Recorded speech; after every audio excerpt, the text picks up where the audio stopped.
Hello and welcome back to Edify Concept. आज की video में हम बात करेंगे आईएससी क्लास 12 सोशियोलॉजी की, उन टिप्स एंड स्ट्रैटेजीज़ की जिन्हें ध्यान में रख के आप सोशियोलॉजी में 70 आउट ऑफ 70 स्कोर कर सकते हो। सो वीडियो को लास्ट तक देखना। सो फर्स्ट ऑफ ऑल, अगर आपको सोशियोलॉजी के सिलेबस में अभी कोई भी डाउट है सो इस वीडियो के कॉमेंट्स में आपको CIC की वेबसाइट का लिंक मिल जाएगा। वहाँ से आप सिलेबस को डाउनलोड कर सकते हो बिकॉज वो ऑफिशियल सिलेबस है और आपको उसी को फॉलो करना है। सिलेबस की PDF को एक बार ज़रूर देख लेना बिकॉज कई बार ऐसा होता है कि आपके स्कूल में भी कुछ टॉपिक्स को मिस कर दिया जाता है और फिर एग्ज़ाम में उन टॉपिक से क्वेश्चन आ जाते हैं। तो सिलेबस की PDF को ज़रूर देख लेना ताकि कोई भी टॉपिक आपका मिस ना हो जाए बिकॉज स्कूल्स में कई बार टॉपिक्स मिस हो जाते हैं। सो लिंक आपको इस वीडियो के कॉमेंट में मिल जाएगा। अब हम सबसे पहले एक बार ब्रीफ में देख लेते हैं सोशियोलॉजी का पेपर पैटर्न, उसके बाद हम आगे बढ़ेंगे और इम्पॉर्टेंट चीज़ों की तरफ। तो सोशियोलॉजी के पेपर में 3 सेक्शंस होंगे, section A, B and C।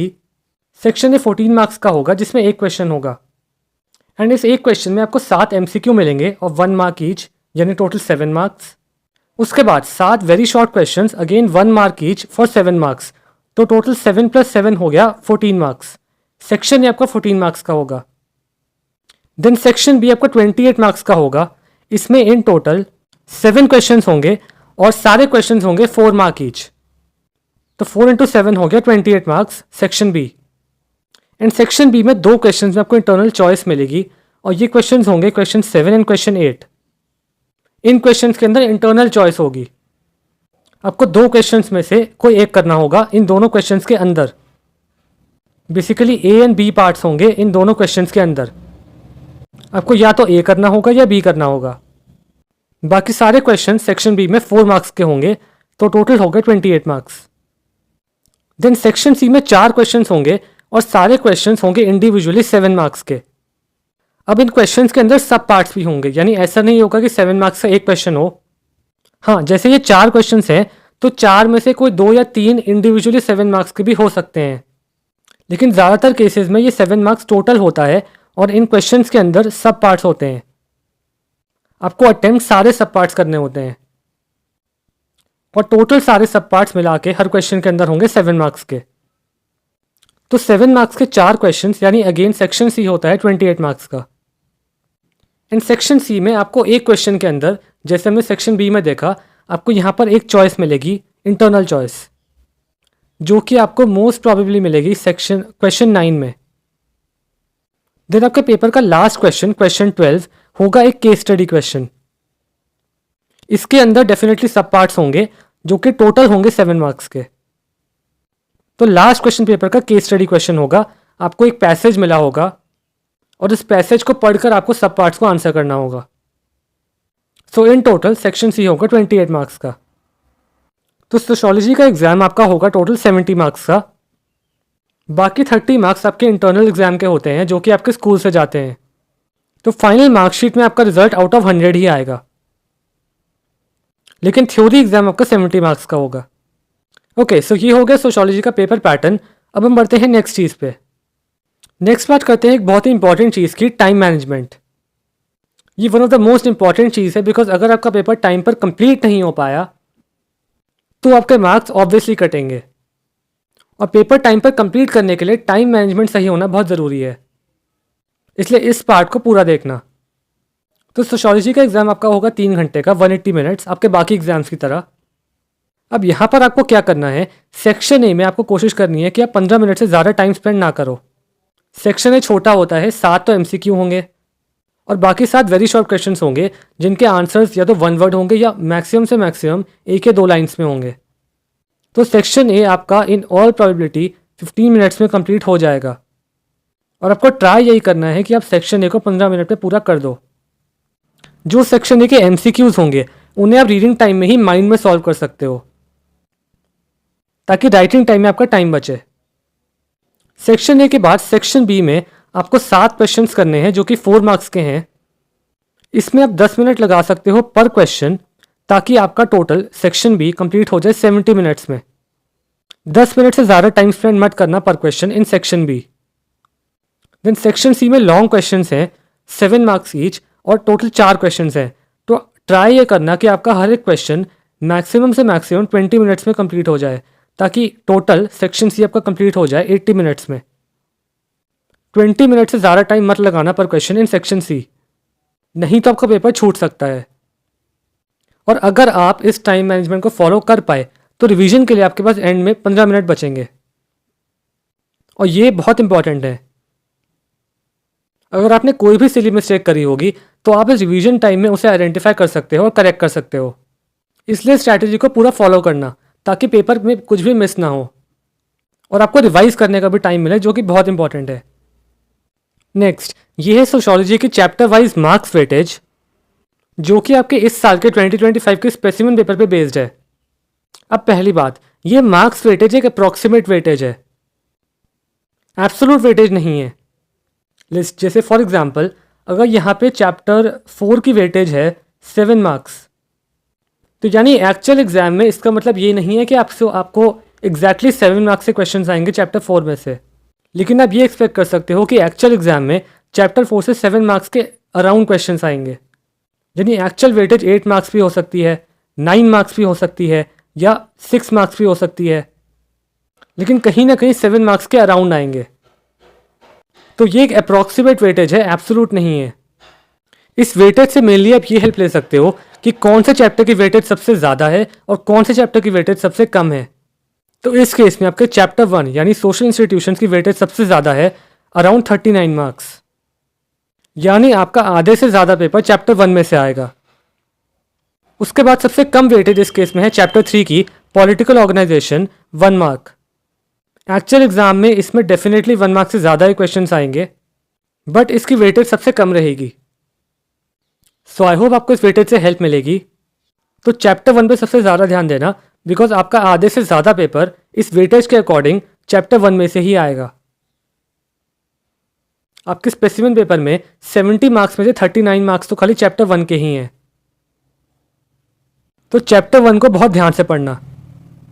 In fact आपके स्पेसिमेन पेपर में सेक्शन सी में पर्टिकुलरली चैप्टर 1 में से 3 क्वेश्चंस हैं। इन 4 में से 3 क्वेश्चंस खाली चैप्टर 1 में से हैं। आपके स्पेसिमेन में ये केस स्टडी क्वेश्चन भी चैप्टर 1 में से है।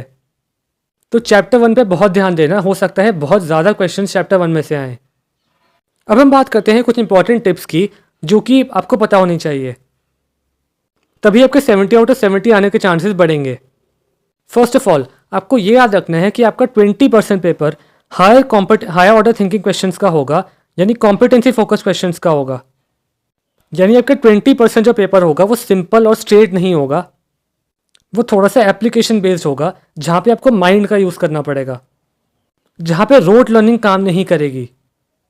और नेक्स्ट ईयर से ये परसेंटेज और बढ़ेगी, लेकिन 2025 के लिए ये परसेंटेज 20% है। आपका 20% पेपर कॉम्पिटेंसी फोकस्ड होगा। और रिसेंटली अगर आपको नहीं पता तो ISC economics and ISC maths का पेपर काफ़ी बच्चों को डिफ़िकल्ट लगा था, लेकिन उसका मेन रीज़न ये था कि वो कॉम्पिटेंसी फोकस क्वेश्चंस के लिए प्रिपेयर्ड नहीं थे। जो बच्चे इन क्वेश्चंस के लिए प्रिपेयर्ड थे उनको पेपर मॉडरेट ही लगा, लेकिन जो प्रिपेयर्ड नहीं थे उनको ये दोनों पेपर इकोनॉमिक्स और मैथ्स टफ लगे और ट्रिकी लगे। तो अगर आप इन क्वेश्चंस के लिए प्रिपेयर नहीं करोगे तो सोशियोलॉजी भी आपको हार्ड लगेगा। इसलिए आपको कॉम्पिटेंसी फोकस क्वेश्चंस पे बहुत ध्यान देना है, बिकॉज यही क्वेश्चंस ट्रिकी होंगे, बाकी आपका पूरा पेपर सिंपल होगा, स्ट्रेट फॉरवर्ड होगा। अब इनके लिए प्रिपेयर करना कैसे है, CIC काउंसिल ने इन क्वेश्चंस की तैयारी के लिए एक आइटम बैंक रिलीज़ करा था अपनी वेबसाइट पे जुलाई के मंथ में। तो अगर आपने अभी तक उस आइटम बैंक को डाउनलोड नहीं किया है तो आप उनकी ऑफिशियल वेबसाइट पे जाके कर सकते हो, और इस आइटम बैंक का लिंक भी आपको इस वीडियो के कमेंट्स में मिल जाएगा।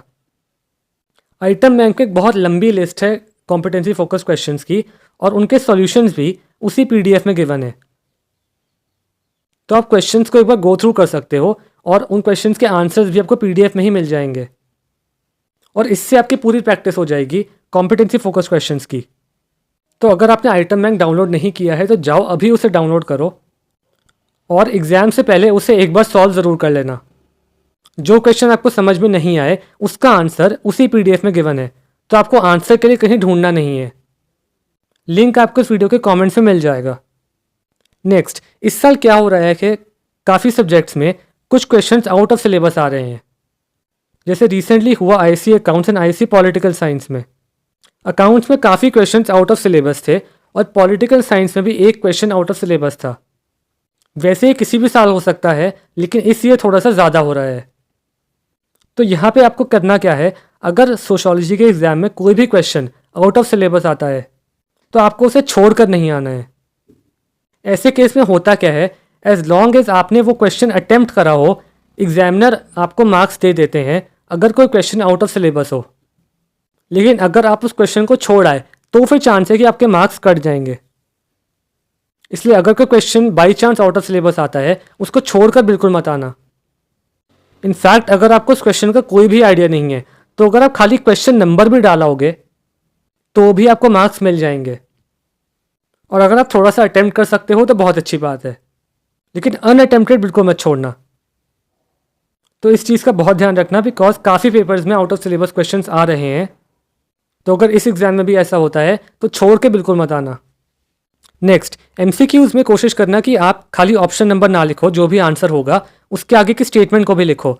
इसमें होता क्या है कि अगर आपने बाई चांस ऑप्शन नंबर गलत लिख दिया और आपके आगे की स्टेटमेंट सही है तो एग्जामिनर समझ जाता है कि ऑप्शन नंबर आपने गलती से गलत लिखा होगा और आपको मार्क्स मिल जाते हैं। अगर आप खाली ऑप्शन नंबर लिखोगे इन द आंसर और वो ऑप्शन नंबर गलत हुआ लेकिन आपने गलती से वो गलत लिखा हो तो फिर आपके मार्क्स कट जाएंगे।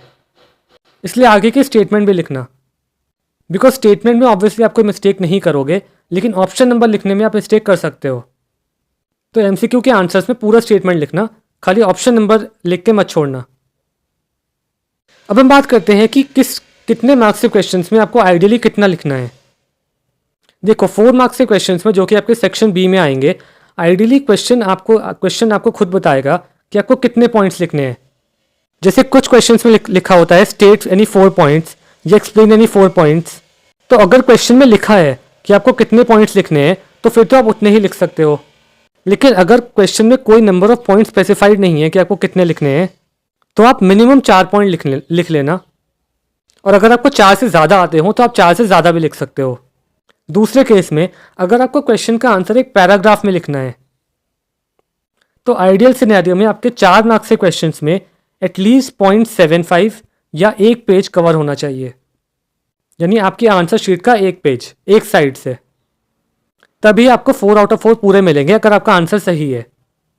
सिमिलरली 7 मार्क्स के क्वेश्चंस में वैसे तो क्वेश्चन में लिखा होगा कि आपको कितने पॉइंट्स लिखने हैं, बट अगर स्पेसिफाइड नहीं है तो आपको मिनिमम 7 पॉइंट्स तो लिखने ही लिखने हैं। अगर आपको ज़्यादा आते हो तो आप ज़्यादा भी लिख सकते हो, लेकिन अगर आपको क्वेश्चन का आंसर पैराग्राफ में देना है तो फिर आपको 1.75 से लेके 2 पेज अपनी आंसर शीट के कवर करने हैं, 2 पेज आगे पीछे। तभी आपको पूरे 7 आउट ऑफ 7 मिलेंगे अगर आंसर करेक्ट है। तो इस चीज़ का ध्यान रखना कि आपको कितने मार्क्स के क्वेश्चंस में कितना लिखना है। अगर आप कम लिखते हो तो आपके मार्क्स वैसे ही कट जाएंगे, इसलिए ये रिक्वायरमेंट याद रखना। अब मैंने एक एनालिसिस भी किया था जो कि आपके काम आ सकता है। पास्ट 2 ईयर्स में यानी 2023 एंड 2024 में सेक्शन सी में एक क्वेश्चन दोनों सालों में आया है चैप्टर 1 और चैप्टर 6 से। सेक्शन सी यानी आपके 7 मार्क्स वाले क्वेश्चंस का सेक्शन। और आपका 2025 का स्पेसिमेन पेपर में भी सेक्शन सी में चैप्टर 1 से, जैसा कि मैंने पहले बताया था, 3 क्वेश्चंस हैं और एक क्वेश्चन सेक्शन सी में है चैप्टर 6 से। इसका मतलब ये नहीं है कि आपके एक्चुअल एग्जाम में चैप्टर 1 और चैप्टर 6 से गारंटी क्वेश्चंस आएंगे सेक्शन सी में, लेकिन इसके आने की पॉसिबिलिटी ज़्यादा है। इसलिए चैप्टर 1 और चैप्टर 6 पे ज़्यादा ध्यान देना, बिकॉज इनसे सेक्शन सी में क्वेश्चंस आने के चांसेस ज़्यादा हैं। और चैप्टर 1 की तो वेटेज भी वैसे भी सबसे ज़्यादा है, तो चैप्टर 1 और चैप्टर 6 पे ज़्यादा ध्यान देना। चैप्टर 1 यानी कि सोशल इंस्टीट्यूशंस और चैप्टर 6 यानी कि सोशल स्ट्रैटिफिकेशन। अब नेक्स्ट, आइडियली आपको अपना सिलेबस वेडनेसडे तक यानी 26 तक कंप्लीट कर लेना चाहिए, ताकि एग्जाम से एक दिन पहले थर्सडे को 27 को आप स्पेसिमेन पेपर और आइटम बैंक सॉल्व कर पाओ। ट्राई करना कि थर्सडे को आप खाली स्पेसिमेन पेपर और आइटम बैंक सॉल्व करो ताकि आपकी प्रैक्टिस हो जाए। अपना सिलेबस वेडनेसडे तक ही कंप्लीट कर लेना। और सॉल्व करते टाइम आपको आंसर लिखने की ज़रूरत नहीं है, आप खाली क्वेश्चंस को रीड करो और आंसर को माइंड में रिकॉल करो, इसी से आपकी प्रैक्टिस हो जाएगी। तो आपको लिख के टाइम वेस्ट करने की ज़रूरत नहीं है, बस क्वेश्चन को रीड करो और आंसर को रिकॉल करो माइंड में। इस तरह पूरे स्पेसिमेन और आइटम बैंक सॉल्व कर लो थर्सडे को एग्जाम से एक दिन पहले, तो आपकी पूरी प्रैक्टिस हो जाएगी और आप कॉम्पिटेंसी क्वेश्चंस के लिए भी प्रिपेयर्ड होगे। और अगर आपको टाइम मिले तो आप अपने स्कूल के प्री बोर्ड पेपर्स को भी दोबारा सॉल्व कर सकते हो इन द सिमिलर वे, लेकिन उससे पहले एक बार स्पेसिमेन और आइटम बैंक को ज़रूर सॉल्व कर लेना थर्सडे को। So that's it for this video. I hope आपको इस वीडियो से हेल्प मिलेगी और आपका एग्जाम काफ़ी अच्छा जाएगा। अब all the best for exam. ऐसी और वीडियोज़ के लिए इस चैनल को सब्सक्राइब कर लो। Thanks for watching.